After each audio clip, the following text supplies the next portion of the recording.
झणझणीत काळं मटण तुम्हालाही आवडतं का? मग त्यासाठी लागणाऱ्या काळा मसाल्याचं परफेक्ट प्रमाण तुम्हाला माहित आहे का? मग काळा मसाल्याचं परफेक्ट प्रमाण जाणून घेण्यासाठी हा व्हिडिओ शेवटपर्यंत पहा आणि तुषार मसालेला फॉलो करा. नमस्कार, मी ऋतुजा. या मसाल्याला सोलापुरी काळा मसाला किंवा सावजी मसाला असे देखील म्हणतात. जसं आपल्या महाराष्ट्रात कांदा लसूण मसाला वापरला जातो, त्याच पद्धतीने सोलापूर जिल्ह्यात हा काळा मसाला वापरला जातो. हा काळा मसाला एकदम तिखट आणि झणझणीत असतो. व्हेज आणि नॉनव्हेज पदार्थांसाठी हा काळा मसाला वापरला जातो. यापासून बनवलेलं काळं मटण तर अप्रतिम लागतं. चला तर मग 1 किलो मिरचीच्या प्रमाणात काळा मसाल्यासाठी लागणाऱ्या साहित्याचे परफेक्ट प्रमाण पाहूया. पहिल्यांदा आपण त्यासाठी लागणाऱ्या मिरच्यांचे प्रमाण पाहूया. बॅडगी मिरची 200 ग्रॅम, जवारी मिरची 300 ग्रॅम आणि लवंगी मिरची 500 ग्रॅम.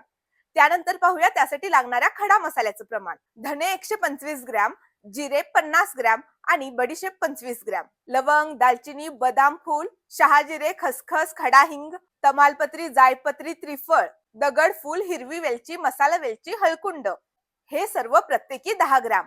त्यानंतर सुकलेला कांदा 100 ग्रॅम, तेल 200 ग्रॅम, खोबरे 250 ग्रॅम, मीठ 250 ग्रॅम. हे 1 किलो मिरचीच्या प्रमाणातील परफेक्ट प्रमाण आहे काळा मसाल्यासाठी.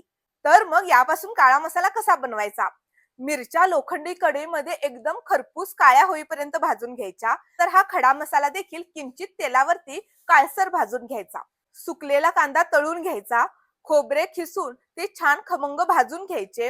हे सर्व साहित्य एकत्र डंकामध्ये कुटण्यासाठी घालायचं. यापासून बनतो अस्सल सोलापुरी काळा सावजी मसाला. मग तुषार मसालेमध्ये हा अस्सल सोलापुरी काळा मसाला अगदी पारंपरिक पद्धतीने डंकावरती कुटून बनवलेला असतो. हा मसाला ऑर्डर करायचा असेल तर tusharmasale.com आणि Amazon वरून तुम्ही ऑर्डर करू शकता किंवा खाली दिलेल्या नंबरवरती तुम्ही कॉल किंवा व्हॉट्सअप करून देखील ऑर्डर करू शकता.